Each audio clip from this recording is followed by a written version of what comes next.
Jis buvo Seime sudaryti tinkamai komisiją ir nenueinant nuo Konstitucinio teismo doktrinos, kur jinai buvo suformuota. Šiandieną teismas, skaitydamas savo pranešimus, nei vieno žodžio nepasakė apie neteisės komisijos sudarimą. Tai atsisakysit mandatą? Tai faktas, taigi matot, kad akivaizdžiai teismo sprendimas yra dalinis, tai yra tik 50%. Teismas visiškai nepasisako dėl teisinio pagrindo, nes kaip gali neteista komisija priimti sprendimą ir to pagrindu daryti apkaltą. Tai jeigu teismas būtų pasisakęs dėl komisijos teisėtumo, tai tada būtų viskas jau daugiau mažiau aišku, teisiškai argumentuota. Kadangi teismas nusišalina nuo antro klausimo, tai yra dėl neteisės komisijos sudarimo, tai faktas, kad dėti pareiškimą reikia ir nieko čia bereikalo žaisti. Antras yra dalykas, aš dalyvauju prezidento rinkimuose ir pagal įstatymą, pagal konstituciją prezidentas negali dalyvauti rinkimuose, jeigu yra apkaltos būdu pašalintas iš Seimo, o turminį Seimo būdų tiek Seimo narys, tiek prezidentas. Tai faktas, tai pareiškimas ir važiuojam toliau rinkimai. Tai kada? Tai žiūrėsim, dabar reikia susipažinti su pačio teismo sprendimu, tai ar gal ten rytą, ar kitą savaitę, čia matyti nėra net ko laukti, tik tiek dar kartą sakau, tikėjausi, kad teismas bent pasisakys dėl komisijos sudėties sudarimo, kas tai yra protinga būtų, nes Artūro Skardžio byloje ir Mindaugo Bašio byloje jis aiškiai pasisakė, o šioje vietoje nebuvo pasisakyta. Ką nuo jūsų tai rodo apie teismą ir nagrinėjimą? Teismo sprendimas yra vykdintinas bet kokiu atveju, čia gali sakyti politika, ne politika. Faktas, kad teisėjai nuėjo šalutiniu keliu, nenorėdami eiti konfliktą su valdančiaja dauguma, su Seimu ir su prezidentu, nes jeigu konstitucija būtų plačiai prasme išaiškinta ir konstitucinė doktrinai, tai būtų teisėjai galėję eiti konfliktą su prezidentu ir su vyriausybė ir su Seimu, aiškiai pasakydami, kad Seimo statutas, turit keisti Seimo statutą ir Seimo statuto procedūras. Nuėjo kitų būdų, ką tu šitą pasakysi?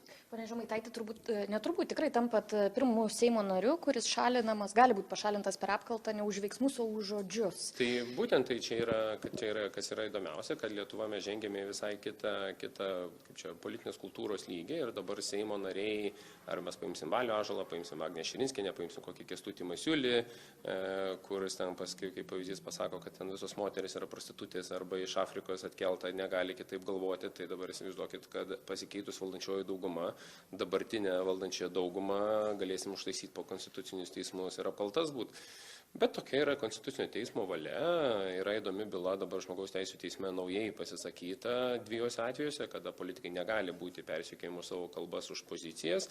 Tai vėlgi bus matyti toks pakankamai argumentas. Bet daugiau tokių skanduočių turbūt jau necituosit. Ne, čia nereikia bijoti, cituoti, skanduotės nereikia bijoti, nereikia esminės yra dalykas. Mes per daug kažko tai bijom, kažkokio tai baugo.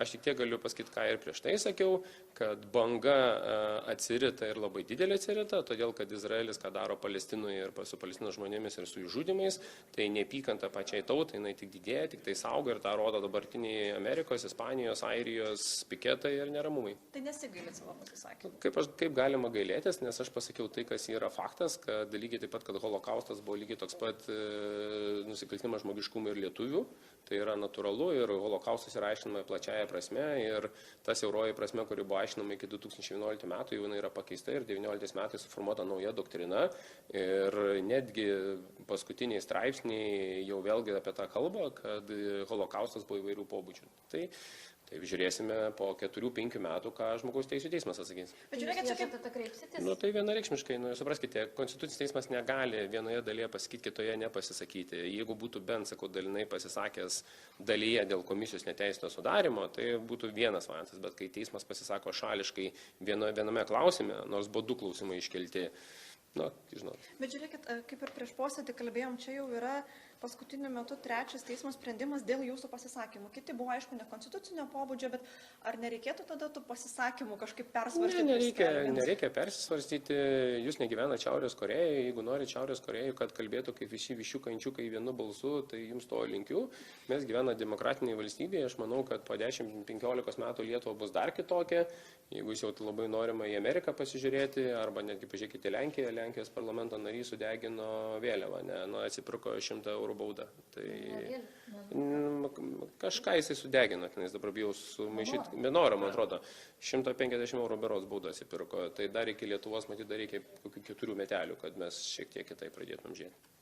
Nebus liūdna Vesėjimui?